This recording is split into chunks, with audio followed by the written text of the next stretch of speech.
More? Yeah, you're dead to us. Oh, no. Did you say dead? Yes, why? Well, that reminds me of a little bit of a business that we need to attend to here. You guys in the mood to hear a rap that I've composed? It's sure to leave you dying with laughter. Yeah, I suppose we could bury the hatchet. Well, why don't you just back me up in that lifeless way of yours? You know, who did die this year? I think there was Aussie Politico Harry Evans, Indian artist M.B. Devon, Amiri Baraka, according to whom the Jews were behind September 11th. Goodbye to the Bishop of Vicenza, Pietro Giacomi Nonis. Tommy Erdely's flown from us, and the planet is now Ramonless. Charles Keating Jr. of the 1980s Savings and Loan Mess, Lauren McCall. Hey, when I get to heaven, I know who I'm calling for phone sex. Joe Cocker, Chuck the Coil. Paul Mazursky's Maggot Food, as are the authors of Helter Skelter and 100 Years of Solitude. Professor Russell Johnson has left the island in a hearse. Will Tina Louise be the next to fall to Gilligan's curse? And who do you get when you cross Alain Rene with an athlete quite obscure Rose Boulder of southern Wisconsin? Pinocchio Mon Amour. Shirley Temple, Lorenzo Semple, Lorenz Scott did not go gentle. Steve From Hope was a poet of purpose, but yet his shooting was accidental. Stephanie Kralik, inventor of Kevlar, high priestess of the polymer. 9-year-old Miss Beasley, George Bush's cosseted curve. To his mother, Richard Attenborough, but God just knows him as Sir. Paralympic wheelchair racer, Peter Tractor, overcame his handicap. Moved so fast they called him Raymond Blur.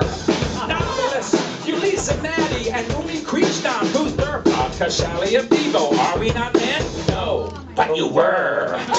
The dead. First one is done.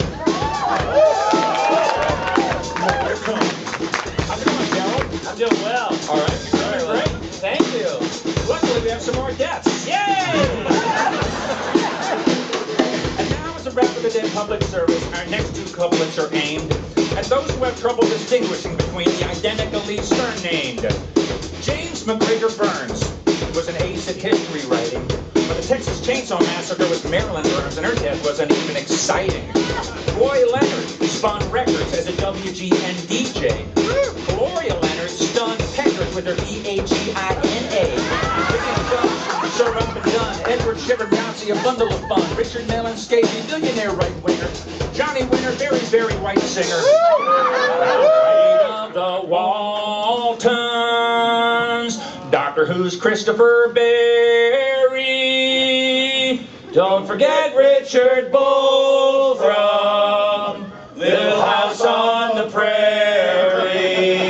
John Hannigan of the Ulster Football Championship with Donegal. Sheldon Patinkin, who, by the way, directed My Wife Donna in the Heidi Chronicles. Marion Seldes, who saw Donna in our town and complimented her kindly. Sam Greenlee, whose girlfriend Kara gave me his novel in 1990. What is this, Rap of the Dead or Boast of the Robbie? Okay, just one more. Once on the Opry.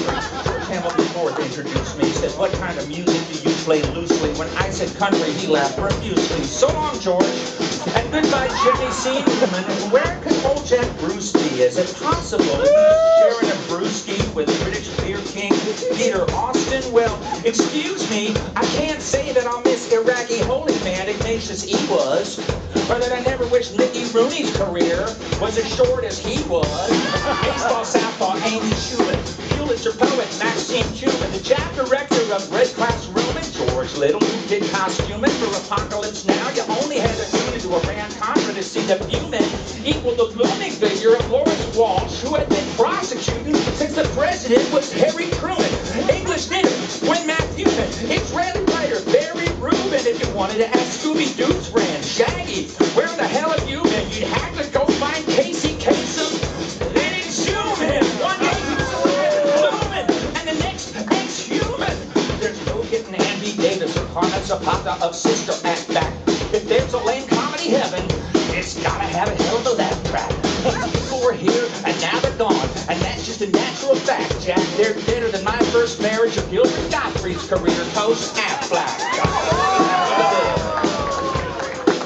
They're gone. And they're not coming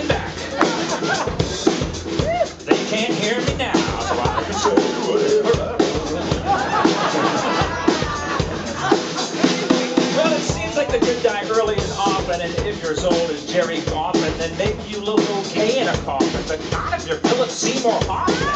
At 69, Jesse Winchester's age is borderline. The untimely deaths of Ian McLaughlin and Bobby Keys leave one thing loose, and if you give your life to the Rolling Stones will reduce it. Australian priest Michael Glennon proved the law of karma has escape clauses. He raped a couple of dozen kids and then died of natural causes, as did Fred Phelps, composer of the catchy God Hates Nags. Podiatrist Roger Lear was decorated with toe tags. Sleeping Beauty's house, Sutherland's dirt napping. Jim McGruder's choir tapping. And don't worry about old Bob Hoskins. God's taking care of him. He's interacting seamlessly with cute cartoons of seraphim. Josie's on a vacation far away, but John Spinks is a little bit farther. Leather cancer wrote about his decay. Prostate for Reuben, Hurricane Carter, Archbishop Bernard our grave tonight. Bob Welch of the Oakland A's tonight.